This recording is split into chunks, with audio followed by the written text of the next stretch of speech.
오늘은 내 아이를 키우는 상상력의 힘 낭독을 해보겠습니다. 저자는 미셸 루트먼 스타인.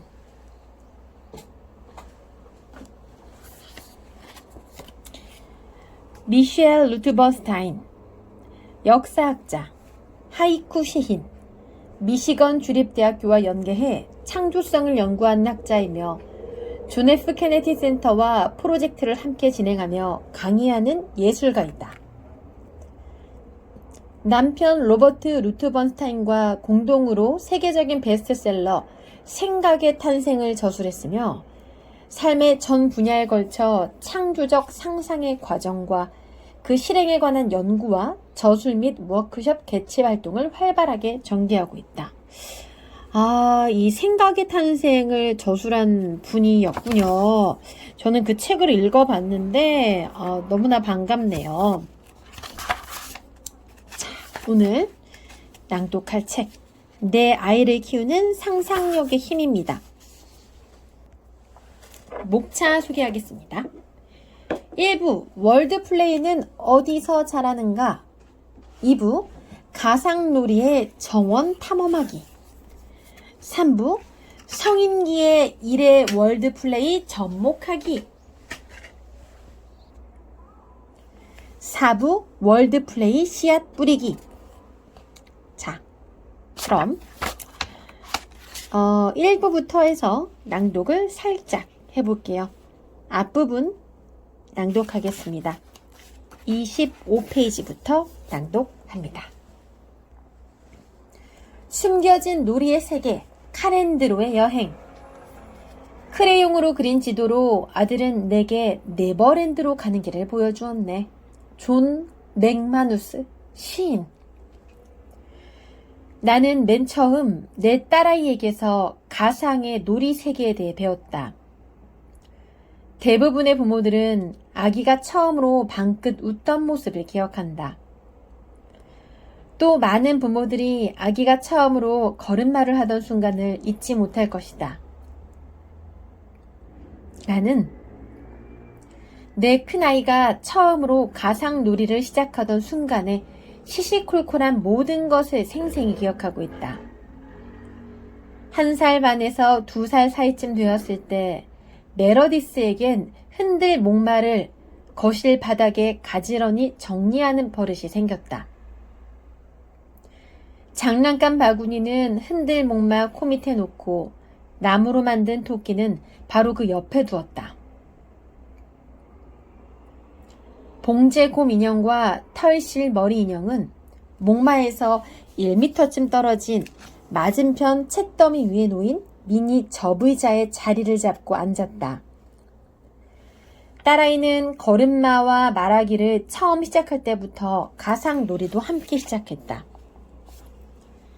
바로 그 아주 어릴 때의 놀이와 딸아이가 곧이어 남동생 브라이언과 함께 했던 놀이에 상당 부분이 내 기억에 깊이 새겨져 있다. 스프링이 튀어나오는 플라스틱 장난감인 모자 속 개와 외눈박이 다람쥐의 조용한 모험이 아직도 내 눈에 선하다. 비록 3살짜리 딸아이는 무슨 이야기인지 절대로 말하려 들지 않았지만 나는 메러디스가 그들을 위아래로 가볍게 흔드는 모습을 보면서 그것들이 이야기를 하고 있다고 확신했다. 나는 또 알렉과 아리나라는 변장놀이도 기억한다. 그 놀이를 위해서 아장거리며 걷던 아들에게는 망토가, 4살 된 딸에게는 스카프가 필요했으며 막대기에 달린 말대가리 인형도 2개가 필요했다. 안뜰에 가짜 집이 세워졌고 평평한 우리 집 뒷마당에서 야생마들이 가짜 산과 들 사이를 거침없이 달렸다. 또 2 아이가 6살부터 8살까지 치열하게 경쟁을 벌이며 푹 빠져있던 규칙이 정해진 수많은 놀이도 떠오른다. 그중 가장 기억에 남는 것이 플라스틱 눈과 더듬이, 커다란 평발 하나가 달린 골프공만한 털실방울로 하는 걸음마 올림픽이라는 운동 시합이었다. 아이들은 자기 팀 선수를 던지고 치고 흔들면서 경기를 벌였다. 우리는 잔털과 발에 불과했지만 그래도 시합을 할 수 있다가 이 놀이의 표어였다.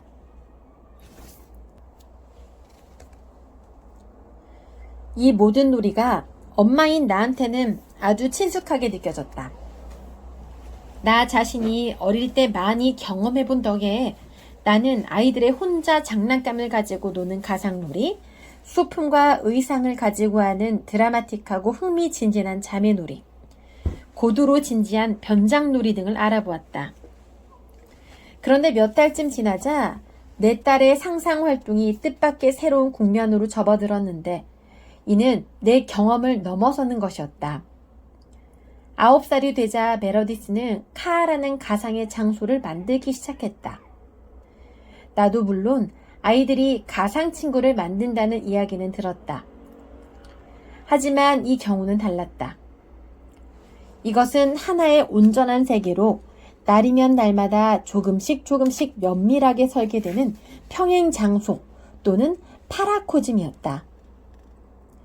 메러디스가 놀이의 모든 양상을 끈질기게 기억한다는 사실이 몹시 놀라웠다. 그 애가 몹시 즐거워하며 다양한 놀이거리를 이것저것 생각해내는 모습도 나를 놀라게 했다. 딸은 그 놀이를 무척 좋아했고 나 역시 점점 더 좋아하게 되었다. 그 놀이는 딸의 마음과 생각을 보여주는 창문이었을 뿐 아니라 상상력의 경이로움을 들여다볼 수 있는 창문이기도 했다. 모자 소케, 알렉과 아리나, 걸음마 올림픽과 마찬가지로 그것들보다 더 칸은 내 마음속에 가상놀이의 메커니즘에 관한 강렬한 호기심을 불러일으켰다. 이 복잡한 가상놀이는 어디에서 왔을까? 똑같은 놀이 장소로 자꾸 돌아가게 만드는 요인은 무엇일까? 그러고 보니 다른 아동들도 자기들의 나라를 만들었을까? 만일 그렇다면 왜 나는 이제까지 그것에 대해 한 번도 들은 적이 없었을까? 나는 곧 어린이가 만든 가상세계에 사람들이 거의 관심을 보이지 않았다는 사실을 알게 되었다. 아마도 남녀노소를 불문하고 그 세계에서 노는 사람들이 그것에 대해 많은 것을 드러내기를 꺼려했기 때문이 아닌가 싶다. 그러지만 않았더라면 수다스러웠을 피터 유스티노프의 말처럼 당신이 이런 종류의 비밀을 공유하고 함께 즐기기 시작하는 순간 그 같은 장소의 효용성과 현실성은 무너지고 만다. 그럼에도 지난 200년 이상을 살펴보면 대충 쓴 것이나마 오래전에 잃어버린 네버랜드에 대한 기록들을 찾아볼 수 있다.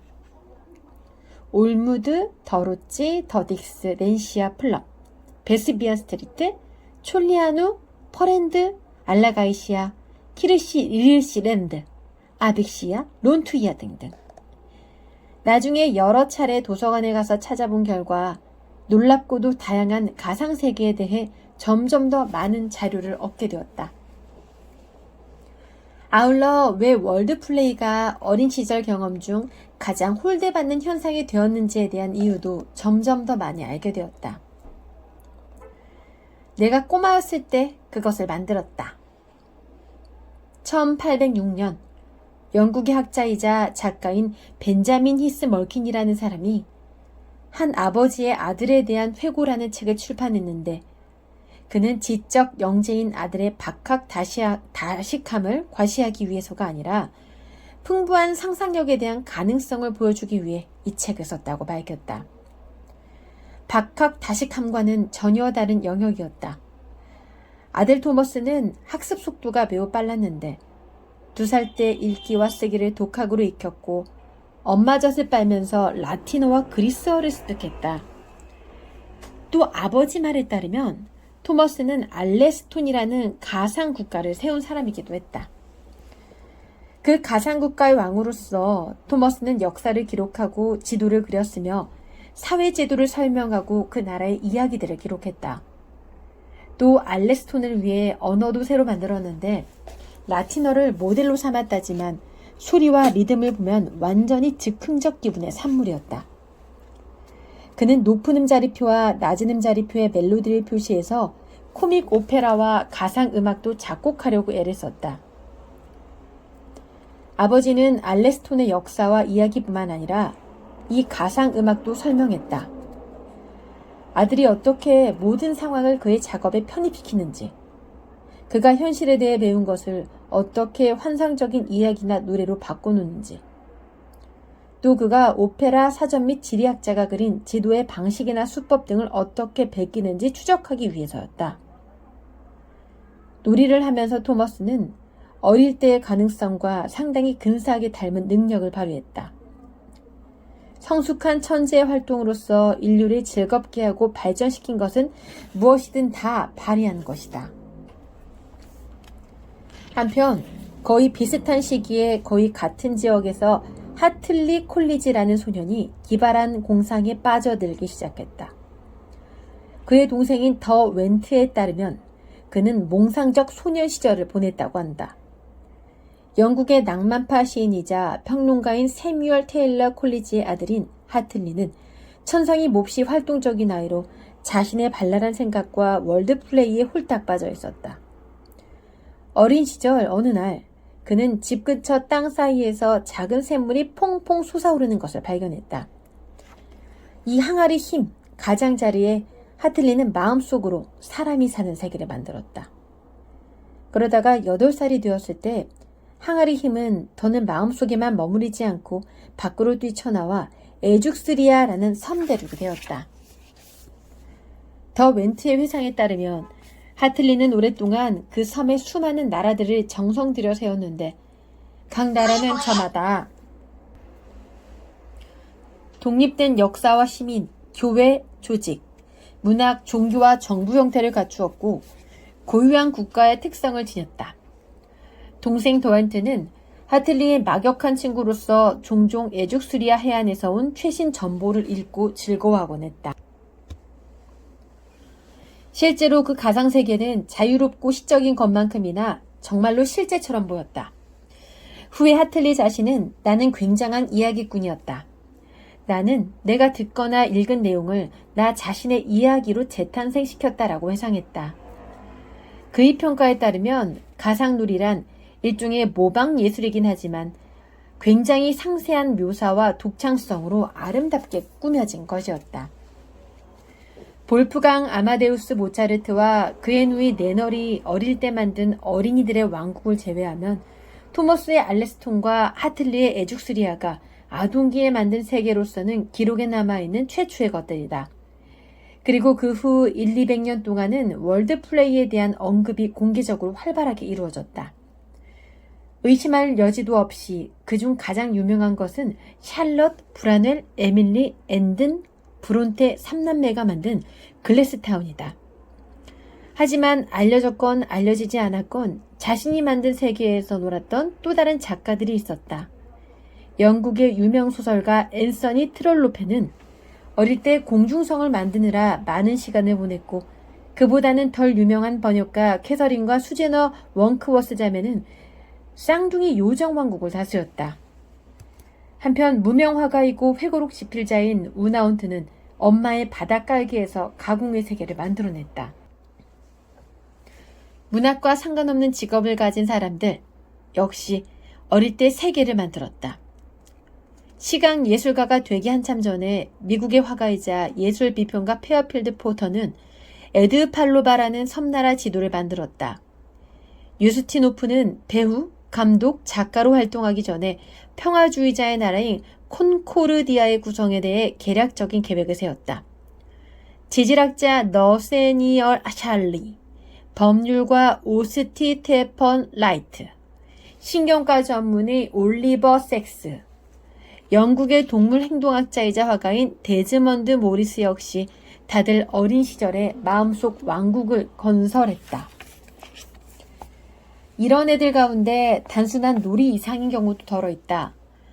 버드나무에 부는 바람의 작가인 영국의 케네스 그레이엄은 소년 시절에 가상의 시티를 만들었다. 상류사회 지식인이었던 모리스 베어링은 동생 슈거와 함께 횡설수설 언어를 만들었는데 나중에 그것은 여러 나라와 및 인물이 몇백 명 나오는 가상대륙 스펜카부에서 활짝 꽃이 피웠다. 무의식 분야의 선구적 심리학자인 융은 자신을 중세성의 지배자라고 상상했다. 그 성에는 상상할 수 없는 어떤 것을 지하 토굴의 실험실로 안내하는 불가사의한 고든 뿌리가 있었다. 물리학자 데이비드 리는 가상철도를 만들었다. 모차르트 남매는 비밀의 언어를 공유하면서 서로를 왕과 여왕이라고 불렀다. 한편 세월과 망각을 이겨내고 좀 더 많은 정보를 남긴 예들도 있다. 엘리자베스 포스터 니체에 따르면 그녀와 오빠 프리드리히 니체는 가상세계를 만들었다고 한다. 도자기로 만든 조그마한 사람들과 동물들, 나무로 만든 병정들, 키가 4cm쯤 되는 작은 자기 다람쥐를 위한 세계였다. 어린 프리드리히 니체는 다람쥐 왕을 대신해 시와 희곡을 쓰고 음악을 작곡했으며 그 조그마한 군주를 위해 미술관까지 만들었다. 누이 동생의 회생에 따르면 그가 그린 그림들은 왕족에게 어울리는 것이었으며 아름다운 고전주의 양식으로 지은 장난감 벽돌 건물에 안치되었다. 그런데 월드플레이의 실제 자료가 남아있는 경우도 있다. 흔히 나중에 성공한 후 그것이 중요해질 경우에 대비해 증거를 보존하려고 애썼기 때문이다. 벤자민 멀킨스의 알레스톤 지도와 역사가 재발행된 것처럼 헬렌 볼렛은 문학 영재인 딸 바버라가 남긴 시와 이야기들의 카탈로그를 만들었다. 바버라가 만든 가상의 파크 술리아는 그녀가 13살 때 쓴 첫 소설을 구상하는 바탕이 되었다. 물론 월드플레이 유물의 최대 보고는 두말할 것도 없이 브론테 남매들 차지다. 그들이 손으로 꿰매 만든 수많은 작은 책들을 그들이 어린 시절에 남긴 방대한 원고와 함께 도서관 문서 보관소에서 조사할 수 있다. 영원한 베스트셀러 나니아 연대기의 작가인 루이스가 손수 그리고 쓴 그림과 소설들의 원본 역시 도서관 문서 보관소에 가면 볼 수 있다. 낡은 옷장을 통해 도착한 비밀의 나라에서 벌어지는 나니아의 이야기들은 적지 않은 부분이 사실처럼 들리는데 이는 루이스가 어릴 때 가상세계 만들기 실습을 수도 없이 한 덕분이다. 20세기 초반에 C.S. 루이스와 그의 형 W.H. 혹은 와니는 가상의 땅에서 몇 시간이고 계속해서 놀았다. 3살 위인 형 와니는 기차와 증기선의 세계를 만들어서 인디아라고 불렀다. 잭슨은 멋지게 차려입은 동물과 중세 기사들이 사는 세계를 만들어서 애니멀 랜드라고 불렀다.